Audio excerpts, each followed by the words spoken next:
नमस्ते साथियों, मैं आप लोगों को गंभीरता से सोचना चाहिए और तथ्यों पर चिंतन और खोज करनी चाहिए।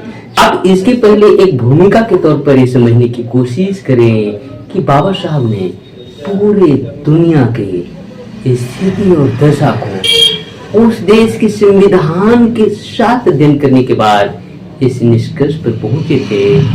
अगर आप अपने आप को जीवित होने का एहसास करते हैं, आपके अंदर भी मान सम्मान और स्वाभिमान नाम की चीजें जिंदा है, तो आप लोगों को बाबा साहब के द्वारा बताई गई मार्ग तथागत बुद्ध के द्वारा दिए गए धर्म आधारित आपको कल्चर को अपनाना होगा और अपनी समस्याओं को समाधान के लिए बाबा साहब के द्वारा बताए गए सूत्रों को अनुसरण करते हुए संवैधानिक आधार पर आपको खुद ब खुद समाधान ढूंढना होगा। छूत वर्ग में आने वाले तमाम लोगों को उद्धार करने का यथासंभव प्रयास करो। साथ में ये वीडियो आपको कैसी लगी, इसके बारे में आप सुने, सोचे और चिंतन करें।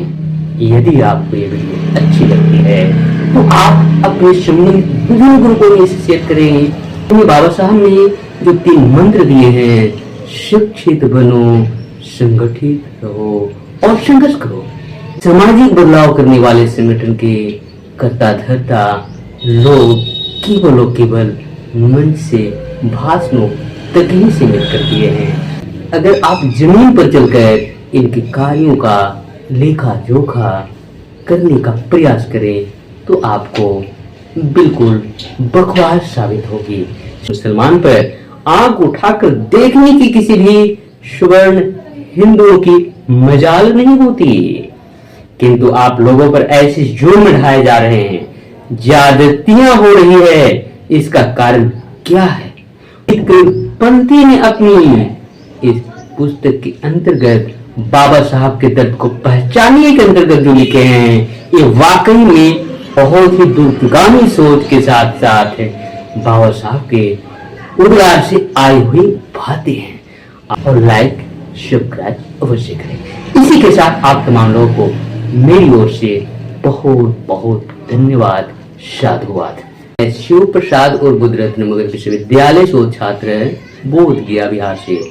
अभी मैं आप लोगों को रंजीत कबीरपंथी के द्वारा लिखी गई पुस्तक मुझे पढ़े लिखे लोगों ने बहुत धोखा दिया है के अंतर्गत एक महत्वपूर्ण शीर्षक पर बात करने आया हूँ। वह शीर्षक है बाबा साहब के दर्द को पहचानिए। साथियों, इस शीर्षक के अंतर्गत मैंने आपको पहले भी एपिसोड दे चुका हूँ, परंतु उसी के अंतर्गत कुछ छूटे हुए शेष भाग्यों को मैं आपको पढ़कर सुनाने जा रहा हूँ। आप इसके पहले एक भूमिका के तौर पर ये समझने की कोशिश करें कि बाबा साहब ने पूरे दुनिया के स्थिति और दशा को उस देश के संविधान के साथ अध्ययन करने के बाद इस निष्कर्ष पर पहुंचे थे कि हम अपने देश लौटे और वहां के यानी अपने देश के दलित, वंचित, शोषित अर्थात अछूत वर्ग में आने वाले तमाम लोगों को उद्धार करने का यथासंभव प्रयास करो। इसी संदर्भ में बाबा साहब ने जो 3 मंत्र दिए हैं, शिक्षित बनो, संगठित रहो और संघर्ष करो, ये लाइन केवल और केवल आज के समय में बौद्ध और बाबा साहब से लेकर तमाम सामाजिक बदलाव करने वाले संगठन के कर्ता धर्ता लोग केवल मंच से भाषणों तक ही सीमित कर दिए हैं। अगर आप जमीन पर चलकर इनके कार्यों का लेखा जोखा करने का प्रयास करें तो आपको बिल्कुल बकवास साबित होगी। साथियों, इस संदर्भ में बाबा साहब क्या कहते हैं, जिसको रंजीत कबीरपंथी ने अपनी पुस्तक के अंतर्गत बाबा साहब के दर्द को पहचानने के अंतर्गत क्या लिखे हैं अपनी कलमों से, उसी में पढ़कर सुनाने जा रहा हूँ। यहाँ बाबा साहब लिखते हैं, दलित वर्ग के लोगों को सोचना चाहिए कि उनकी इस प्रकार छोटी छोटी बातों से असंगठित रहने का लाभ दूसरे वर्ग के लोग उठाते हैं। और वे उन पर अन्याय तथा अत्याचार करते हैं, क्योंकि वे जानते हैं कि आप लोग असंगठित हैं। इस विषय में बाबा साहब ठीक ही कहे हैं। ये बातों को रंजीत गोरपंथी ने अपनी पुस्तक में लिखे, उसे आप आगे गौर से सुने।